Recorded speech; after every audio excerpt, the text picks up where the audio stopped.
33 del reglamento. 33.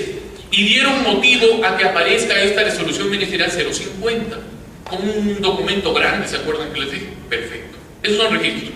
¿Qué dice ahora el artículo 28,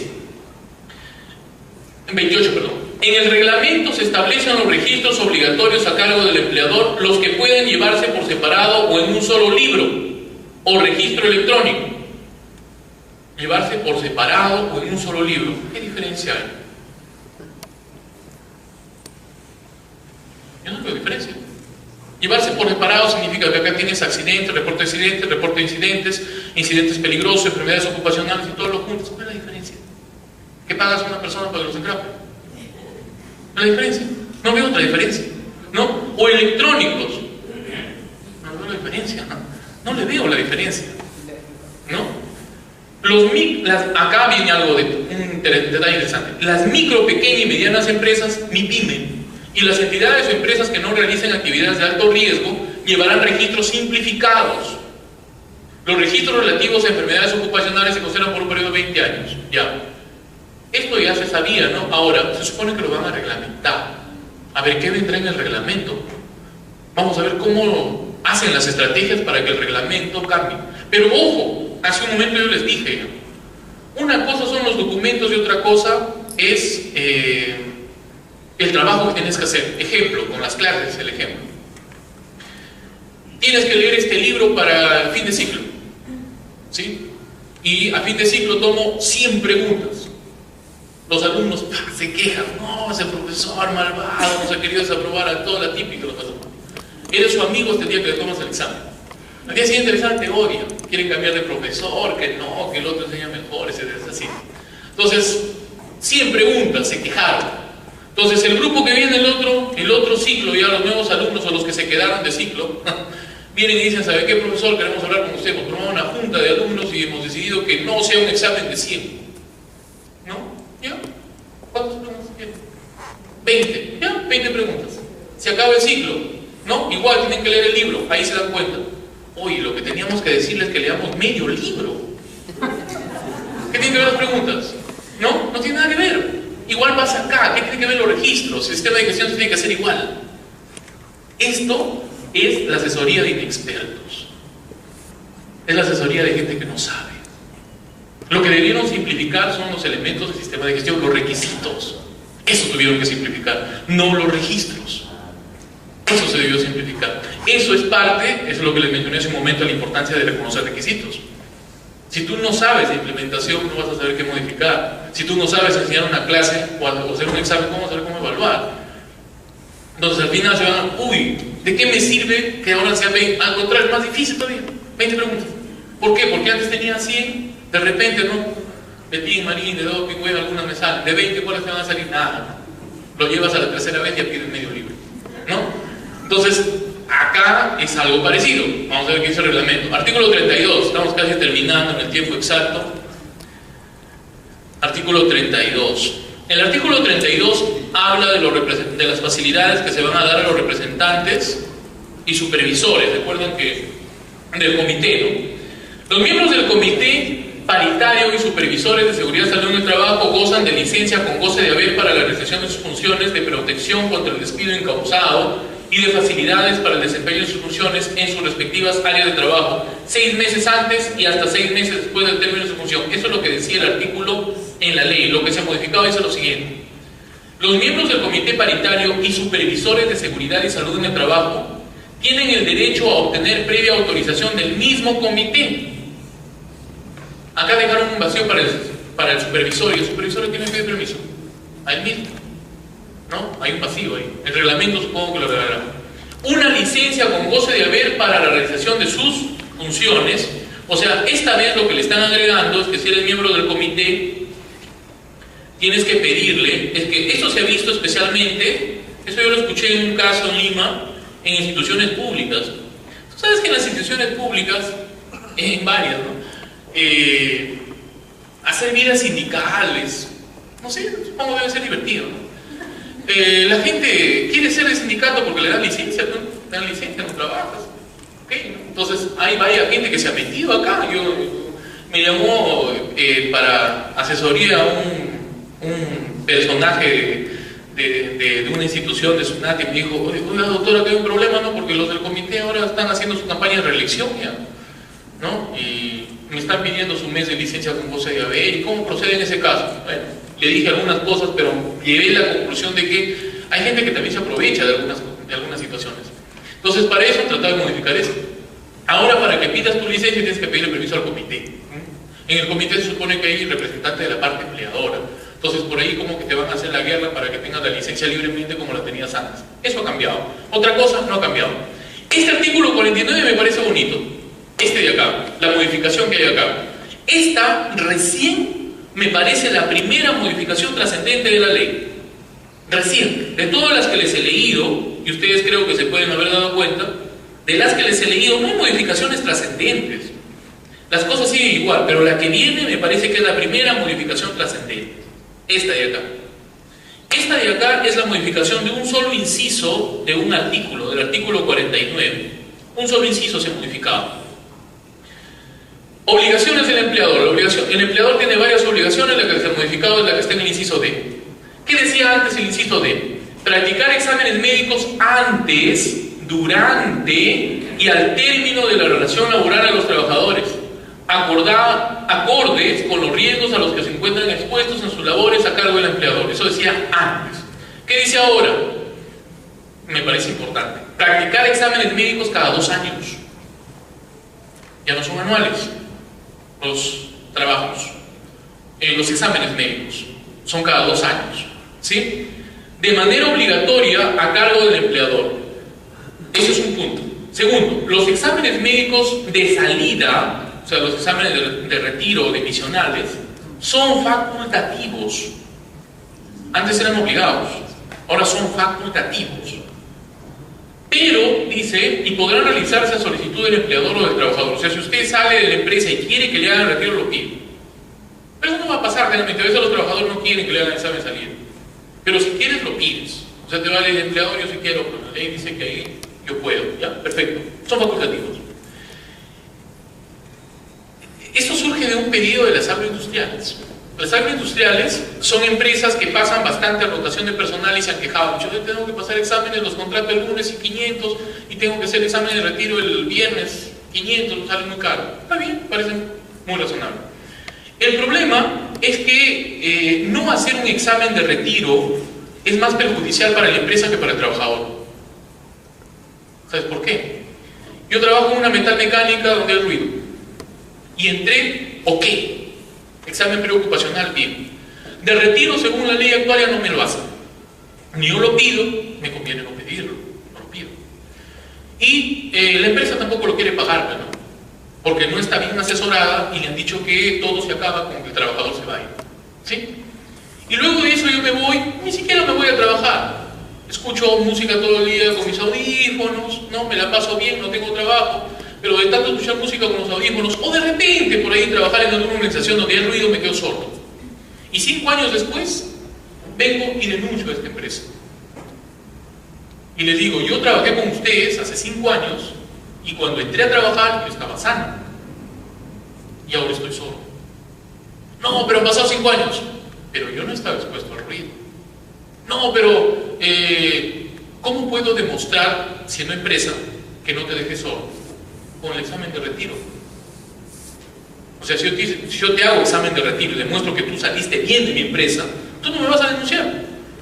Yo tengo mi prueba, ahí está mi prueba. Pero si no tengo un examen que me permita defenderme ante una situación de esa naturaleza, yo estaré perdiendo. Ustedes dirán, pero el trabajador va a ser tan malo de denunciarme. Hay un montón de simuladores. A las empresas mineras causan la enfermedad de 500, pero son 1000, aparte de esos 500, los que lo denuncian. Y generalmente los que lo denuncian no son los que se enferman, ¿no? Son otros, los famosos simuladores, que nosotros los hemos identificado a través de algunos estudios. O sea, enferman 500 y denuncian 1000. Y de esos que se enfermaron, tal vez denunciarán 50, la 10ª parte. Los demás no denuncian, ni siquiera lo saben, ni se interesan. Pero los que denuncian, miren que son más de los enfermos, son sanos, vivos, que quieren sacar algo de la empresa. Entonces, las empresas por ahí se les viene algo fuerte, que en este momento no lo están midiendo porque las denuncias les van a venir de acá a 10 años. Todavía, pero, o sea, que pase un tiempo. Entonces, por ahí está como para pensar. En cualquiera de los casos, los costos de los exámenes médicos los asume el empleador. Esto está bueno, pero bien aclarado. En el caso de los trabajadores que realizan actividades de alto riesgo, esta palabrita, ¿qué es alto riesgo? ¿No? Las actividades de alto riesgo, el empleador se encuentra obligado a realizar los exámenes médicos antes, durante y al término de la relación laboral. ¿Se acuerdan que les dije que este pedido surgió de una agrupación de empresas agroindustriales? Ya.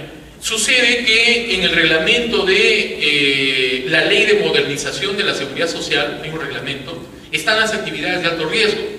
Y este reglamento salió para determinar quiénes pagaban ese STR, Seguro Complementario de Trabajo y Riesgo. Y en ese Seguro Complementario de Trabajo y Riesgo dice que agricultura es de alto riesgo. O sea que ahí está lo del examen nuevamente y la tesina. O sea, ellos pidieron que se cancelen los exámenes de salida, pero con esta palabrita igual los van a seguir haciendo. Igual. Porque no se sabe que es alto riesgo y mientras no esté en un glosario de términos se va a seguir tomando el reglamento del STR. No sé si me entienden. El reglamento, dice acá, el famoso y esperado reglamento, el reglamento desarrollará a través de las entidades competentes los instrumentos que fueran necesarios para acotar el costo de exámenes médicos.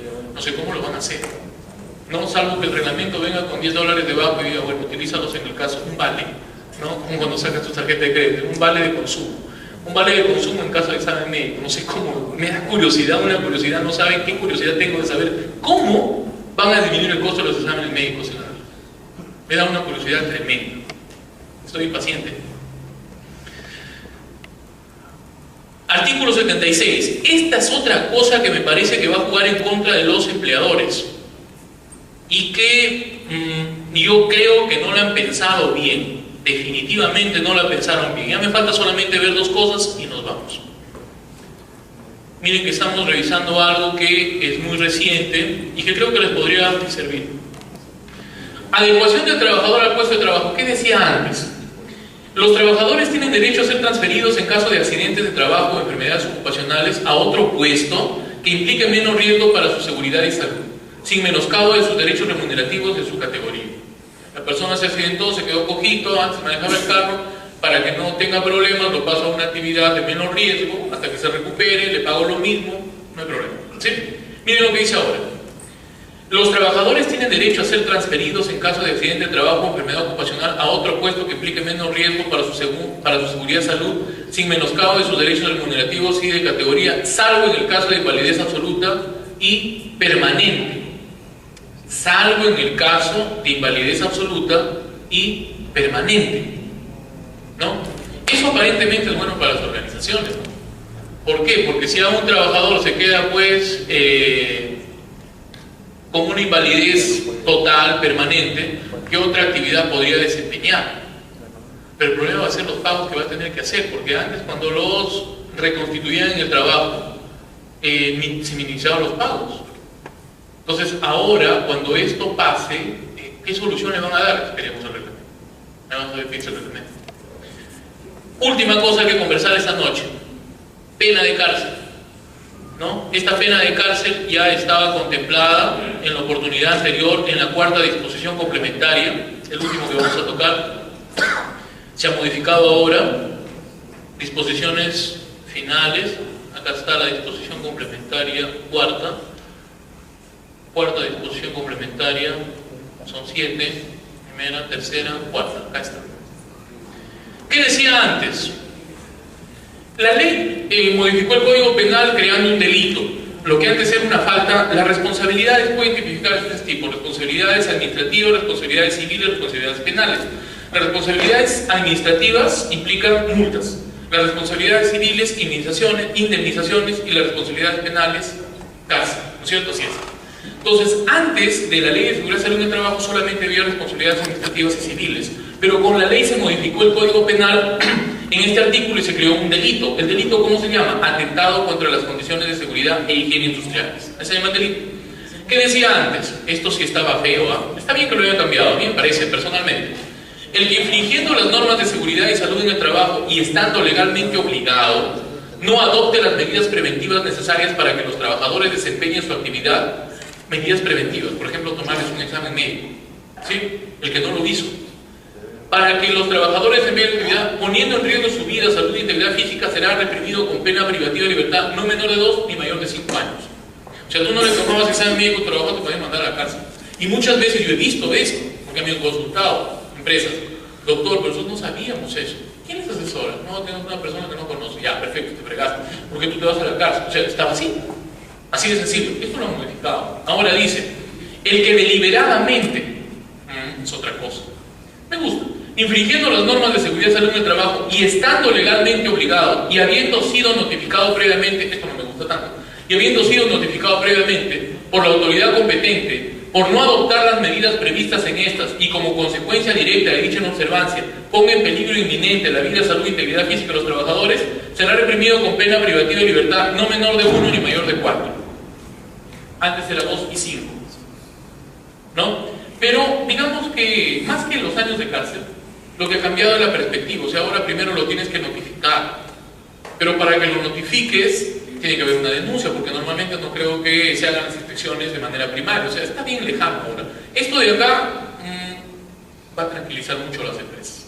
No va a tranquilizar mucho con respecto a eso. Creo que demasiado, al menos lo de la notificación. Si como consecuencia de la inobservancia deliberada de las normas de seguridad y salud en el trabajo se causa la muerte del trabajador o terceros, o le producen lesión grave, o el agente pudo prever este resultado, la pena privativa de libertad será no menor de 4 ni mayor de 8 años en caso de muerte, y no menor de 3 ni mayor de 6 en caso de lesión grave. Lo que viene a continuación es lo que ha cambiado, aparte de los años.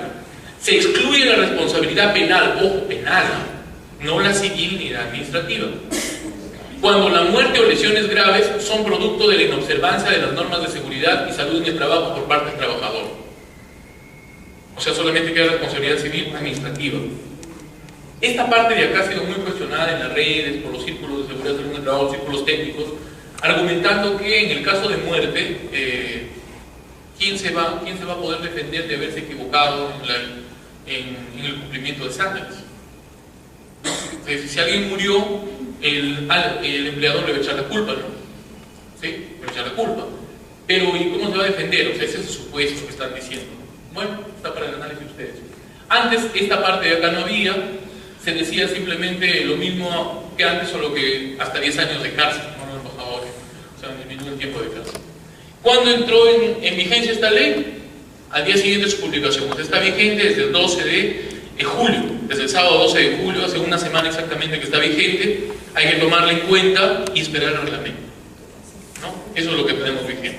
Bueno, nos extendimos un poquito más de la hora, espero que les sirva de algo lo que hemos conversado. Con esa finalidad lo he gozado, les agradezco mucho por su atención y su persistencia, ¿sí? Porque he visto cómo mismo Fénix, ¿no? Han despertado tantas veces de esos sueños tan prolongados, pero ahí han estado, ¿no es cierto?, persistentes. Eso es algo que les agradezco mucho. Les agradezco mucho por su asistencia. Si tienen algún comentario, alguna pregunta, encantado de que podamos seguir conversando. Gracias.